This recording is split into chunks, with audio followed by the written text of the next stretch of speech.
J'avais 15 ans. Ma grand-mère venait de nous quitter.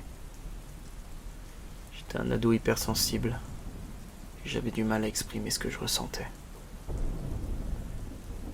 Le jour où tout a commencé, je me baladais seul en forêt. La solitude m'aidait à supporter la tristesse.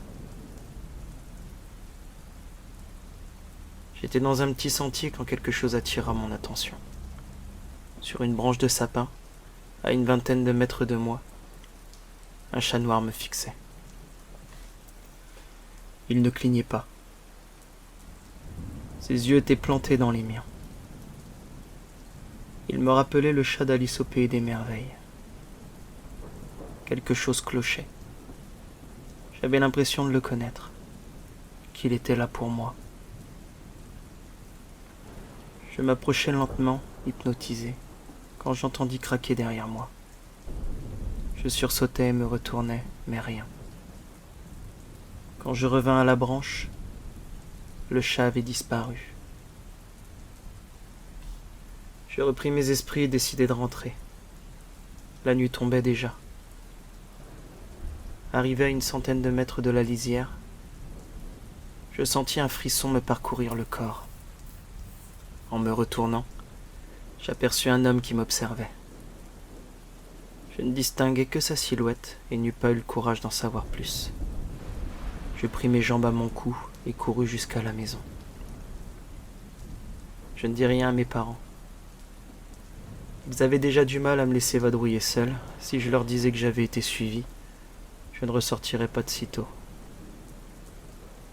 Ma maison était grande et chaleureuse. Mon père avait tout fait de ses mains. J'avais passé une enfance heureuse et avais des millions de souvenirs magnifiques. Mais quand la nuit tombait, l'ambiance changeait. Même bien éclairée, certaines pièces restaient sombres. Cette sensation de ne pas être seul, que quelque chose m'observait, tapi dans l'ombre. Quand je devais quitter ma chambre pour aller aux toilettes, même à 15 ans, je me dépêchais de traverser le couloir qui se terminait par un grand miroir de 2 mètres. Je ne le fixais jamais, de peur de voir quelqu'un me suivre. Et une fois dans la salle de bain, la lumière qui ne grésillait que quand j'étais seul n'arrangeait rien. Ça faisait bien rire mon père. Lui n'avait peur de rien, ne croyait en rien, ni en Dieu, ni aux esprits. J'aurais aimé hériter de son courage. Dès qu'il était près de moi, je n'avais plus peur de rien.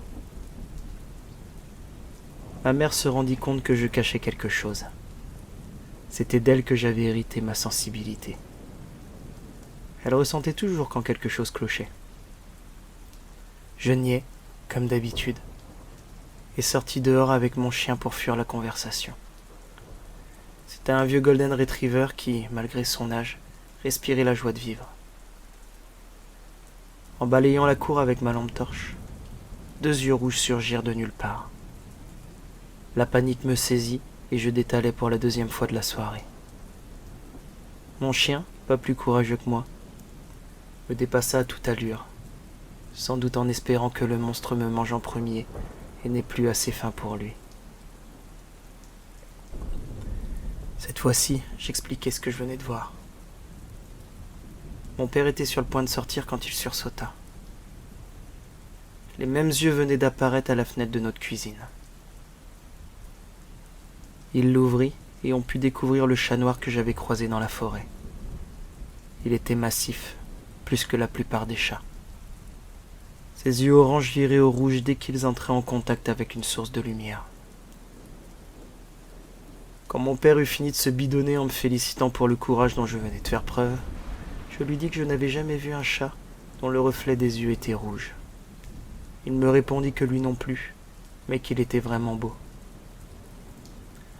Le chat entra dans la maison comme s'il avait toujours habité là. Il se frotta contre mes jambes en ronronnant, puis alla se frotter à mon chien, que cela ne sembla pas déranger, ce qui me rassura. Il avait le poil propre et bien brossé, pas maigre, rien d'un chat errant. Mon père lui donna à manger et vérifia s'il était tatoué. il ne trouva rien. Puis il l'obligea à ressortir, au grand désarroi du matou, qui avait déjà l'air de vouloir s'installer. Il resta derrière la fenêtre et ne me quitta pas des yeux.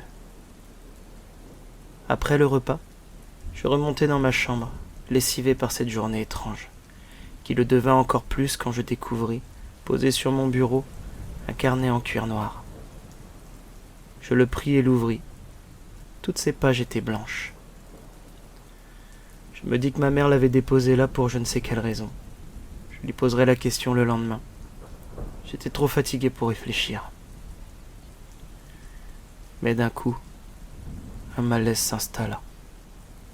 Lourd, poisseux. J'avais envie de disparaître, de fuir loin, de me terrer quelque part où je serais à l'abri, où personne ne pourrait me trouver. Toute la pièce sembla s'assombrir. Je paniquai et me réfugiai dans l'endroit le plus sûr que j'avais à disposition, sous ma couette.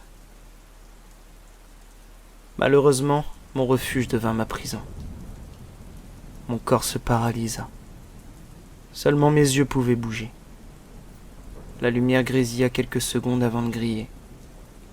Il n'y avait qu'une faible lueur émanant du couloir qui éclairait faiblement la pièce. J'essayais d'appeler à l'aide, mais aucun mot ne sortait de ma bouche.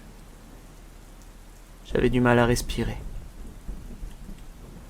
J'entendis un craquement, puis un deuxième. Quelqu'un montait. J'aurais pu ressentir un espoir si je ne connaissais pas par cœur le bruit de pas de mes parents. Je pouvais dire sans me tromper lequel des deux empruntait les escaliers. Mais ceux-là, je ne les avais jamais entendus. Même ma défunte grand-mère allait plus vite. Les pas se rapprochaient lentement. J'eus le temps de compter les marches, terrorisé au son de chacune d'elles. 13, 14, 15 et 16. Ma chambre était à gauche de l'arrivée des escaliers. J'aperçus une silhouette qui tournait lentement dans ma direction, la même que celle dans la forêt. Elle se rapprochait de moi. J'entendais son souffle, long, angoissant, celui d'une vieille personne qui peine à se déplacer. Même arrivé à ma hauteur, je ne pouvais distinguer son visage. Elle leva la main, me saisit la gorge et serra de plus en plus fort. Je ne comprenais plus rien. Qu'est-ce qu'il m'arrivait ? J'allais mourir ici sans savoir pourquoi. L'étreinte se resserra encore un peu plus fort avant que je n'arrive de nouveau à bouger. J'hurlais de tout mon être. La chose avait disparu. Je ressentais toujours la douleur de ses doigts autour de mon cou. En sautant de mon lit, j'aperçus le livre noir ouvert sur mon bureau. Je descendis les escaliers 4 à 4 et me jetai en larmes dans les bras de ma mère. Je lui racontai tout ce qui venait de se passer. La personne que j'avais vue dans les bois et qui avait essayé de me tuer. Mais quelque chose clochait.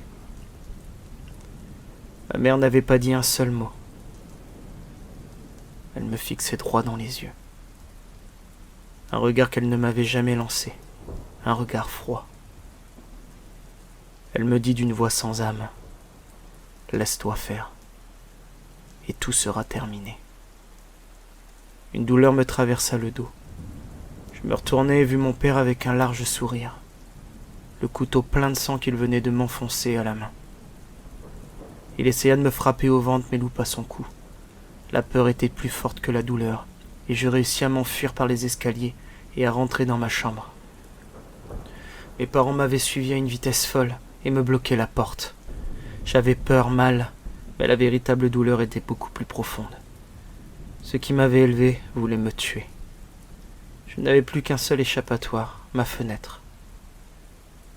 Je l'ouvris et crus sombrer dans la folie en découvrant le chat noir sur le toit du voisin. Il me souriait en se tenant sur ses deux pattes arrière. Et ses dents, elles étaient humaines. Il me hurla de sauter. Je me laissai tomber, je voulais que ça se termine. Mais je n'ai pas eu le temps de toucher le sol que je me réveillais. Je compris ce qui m'était arrivé. Un cauchemar dans un cauchemar.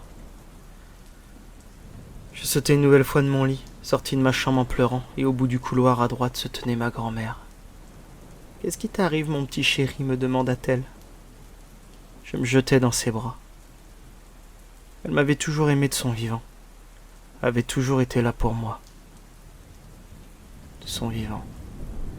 Oui, c'est vrai, elle était morte. Je sentis son souffle dans mon cou, juste avant qu'elle n'enfonce profondément ses dents et m'arrache un gros morceau de chair. Je sentais mon sang chaud couler. La douleur était horrible. Je la repoussai et me réfugiai à nouveau dans ma chambre. J'étais toujours dans ce cauchemar.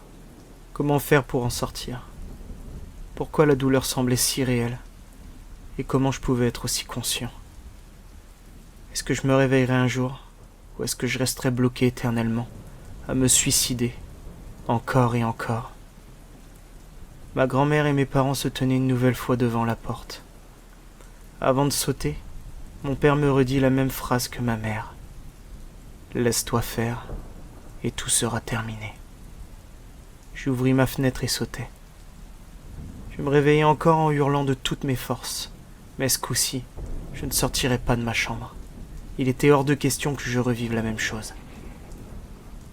Je partis directement à ma fenêtre, l'ouvris, l'enjamba, et allai sauter quand je fus arrêté une nouvelle fois par les 2 yeux rouges.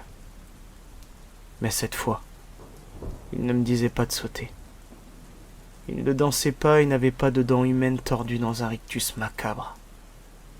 Il me fixait d'un regard intense, triste, et j'aurais pu jurer l'entendre dire dans ma tête « Ne saute pas ». Quand je sentis les bras de mon père me tirer en arrière, je compris que j'étais enfin sorti de cette boucle infernale. Je leur racontai mon horrible cauchemar en tremblant de tout mon corps, transpirant de la tête aux pieds. Mon père ne se moqua pas de moi. J'aperçus même une larme couler le long de ses joues. Ma mère me blottissait contre elle. Elle resta avec moi jusqu'à ce que je me rendorme. Le lendemain matin, j'étais encore sous le choc, et en me levant, j'aperçus le livre noir sur mon bureau. Je ne sais pas pourquoi, mais je ressentis le besoin irrésistible de l'ouvrir. À l'intérieur, là où la veille les pages étaient blanches, le récit de ma nuit était écrit, mot pour mot, avec une écriture que je ne connaissais pas.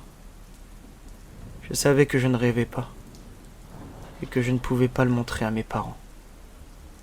Après ce qui venait de se passer, je savais qu'ils s'inquiéteraient pour moi. Leur dire que j'avais trouvé un livre où mes rêves s'écrivaient tout seuls me vaudrait un aller simple en hôpital psychiatrique. Ils seraient persuadés que c'était moi qui l'avais écrit.